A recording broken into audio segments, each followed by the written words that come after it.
મારું નામ નિશા છે. આજે હું તમને એક રૂંવાડા ઊભા કરી દે એવી સ્ટોરી કહેવા જઈ રહી છું. મારી સાથે કંઈક એવું થયું કે જે સાંભળી તમારા પગ નીચેથી જમીન નીકળી જશે. હું એક મધ્યમ વર્ગીય પરિવારમાંથી હતી. મારા લગ્ન મારા માતા પિતા દ્વારા ખૂબ જ આદર સાથે ગોઠવવામાં આવ્યા હતા. લગ્નના બીજા જ દિવસે મારી સાસુએ કહ્યું, નિશા, આજે તું જમવાનું બનાવી લે. અને પછી જ્યારે હું મારા રૂમમાં ગઈ ત્યારે મારા પતિએ પણ કહ્યું કે આજે તું જમવાનું બનાવી લે.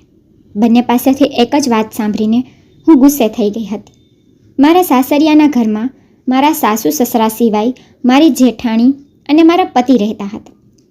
મારા જેઠ બીજા શહેરમાં નોકરી કરતા હતા અને મારી જેઠાણી ઘરે રહેતી હતી. મારા લગ્ન પહેલાં મારી જેઠાણી અહીં રસોઈ બનાવતી હતી. મારી જેઠાણીનું નામ ભાવના હતું. તેમના લગ્નને ઘણા વર્ષો થઈ ગયા હતા, પરંતુ હજુ પણ તેમને કોઈ સંતાન ન હતું. મેં મારા પતિને કહ્યું કે અહીં ભોજન ભાભી બનાવે છે, તે દરેકની પસંદગીઓથી સારી રીતે વાકેફ છે, તો પછી હું તમારી પસંદગીનો ખોરાક કેવી રીતે બનાવી શકું?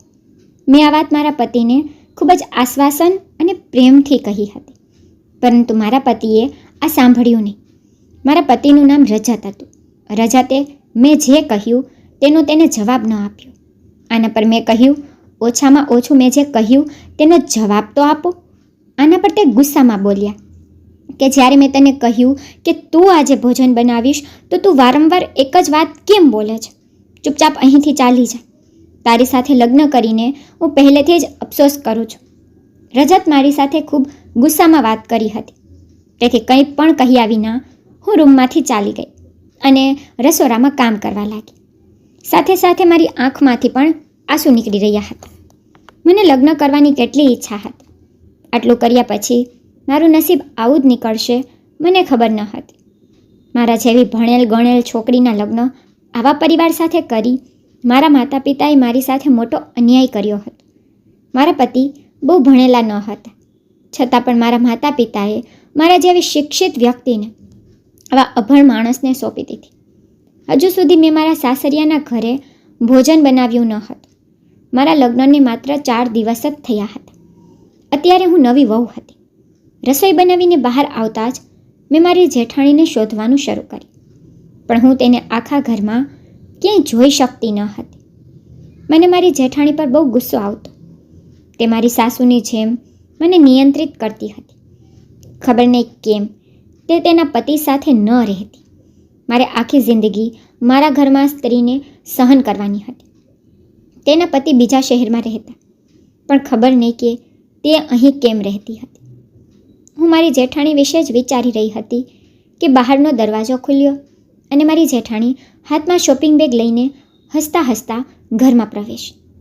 મારા માટે આ એક મોટું આશ્ચર્ય હતું, કારણ કે હું આવી ત્યારથી મેં તેને હસતા જોઈ જ ન હતી. જ્યારે પણ તે મારી નજીક હોતી ત્યારે તેનો ચહેરો ગુસ્સાથી ભરેલો હતો. તેથી મેં તેની સામે જોઈને પૂછ્યું, ભાભી, બધું બરાબર છે ને? તમે અત્યારે ખૂબ ખુશ દેખાવ છો. તમે આટલું બધું કેમ હસો છો? તે મને જોઈને હસવા લાગી અને કહ્યું કે હા, હું ખૂબ જ ખુશ છું. ચાલ, હું તમને પહેલાં મારી ખરીદી બતાવું, પછી આપણે કંઈક બીજી વાત કરીશું. થોડી વારમાં અમે બંને ભાભીના રૂમમાં બેઠા અને તે મને તેની ખરીદીની વસ્તુઓ બતાવી રહી હતી. મેં મારી જેઠાણીને પૂછ્યું, સૌથી પહેલાં મને તમારી ખુશીનું કારણ જણાવો, કારણ કે જે દિવસથી મારા લગ્ન થયા છે ત્યારથી મેં તમને આટલા ખુશ ક્યારેય જોયા નથી. આ બાબતે મારી જેઠાણી કહેવા લાગ્યા કે હા દિશા, જ્યારે દિલ મરી જાય ને તો આ બધું સારું નથી લાગતું.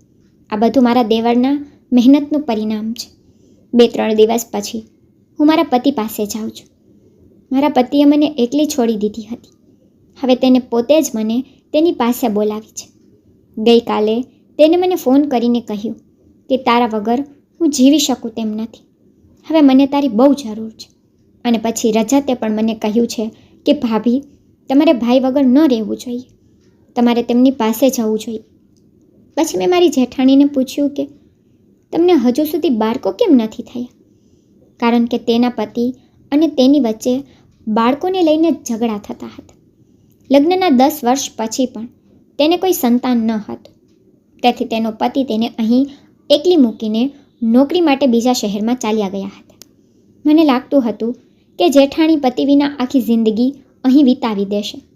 જ્યારે મારા સાસુએ તેને આ વિશે ક્યારેય કશું કહ્યું નહીં કે પછી બાળકોને લઈને ટોણો માર્યો ન હતો. મારા સાસુએ મારા જેઠનો સંબંધ બાળપણમાં જ નક્કી કરી દીધો હતો. મારી જેઠાણી મારા સાસુના મિત્રની દીકરી હતી અને તે તેના માતા પિતાની એકમાત્ર દીકરી હતી. તેના માતા પિતા પણ ઘણા વર્ષો પહેલાં ગુજરી ગયા હતા. તેથી જ આ દુનિયામાં તેમનું કોઈ ન હતું.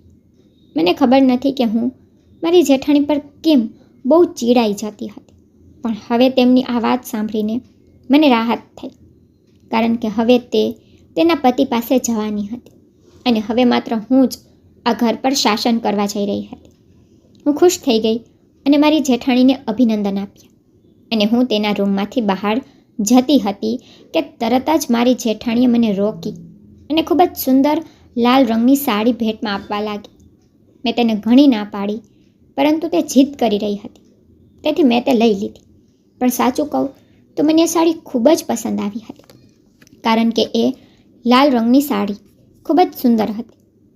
1-2 દિવસ પછી મારા પતિએ મારી જેઠાણીને રેલવે સ્ટેશન પર છોડી દીધી હતી, જે બાદ તે તેના પતિ પાસે ગઈ હતી.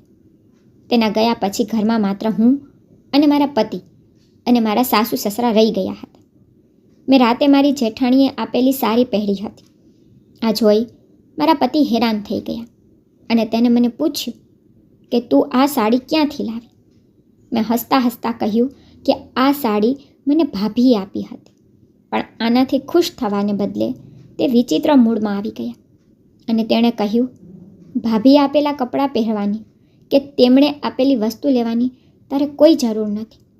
હું તને જે લાવીને આપું તે જ પહેર. તારો તમામ ખર્ચ ઉઠાવવાની જવાબદારી મારી જ, બીજા કોઈની નહીં. હવે જા, તારા કપડાં બદલ. મારા પતિના આ શબ્દો સાંભળીને મારું હૃદય તૂટી ગયું ને મારા પતિ રજતને કહ્યું, પણ મને આ સાડી ખૂબ જ પસંદ છે. ભાભીએ મને આ સાડી ખૂબ જ પ્રેમ અને ખુશીથી ભેટમાં આપી હતી.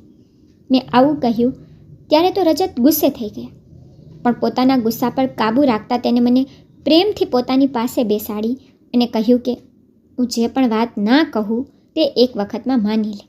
મને ખરાબ પણ લાગે છે અને ગુસ્સો પણ આવે છે. ઠીક છે કહીને મેં માથું હલાવ્યું. તે કહેવા લાગ્યા, હું તને વચન આપું છું કે હું કાલે તારા માટે આવી સાડી લાવીશ. આ સાડી ઉતારીને મને આપી દે. રજતે મારી સાથે પ્રેમથી વાત કરી ત્યારે હું પણ આરામથી ઊભી થઈ ગઈ અને કપડાં બદલી નાખ્યા. થોડા સમય પછી મેં તે લાલ સાડી રજતને આપી દીધી તો રજતે ચૂપચાપ તે પોતાની પાસે રાખી.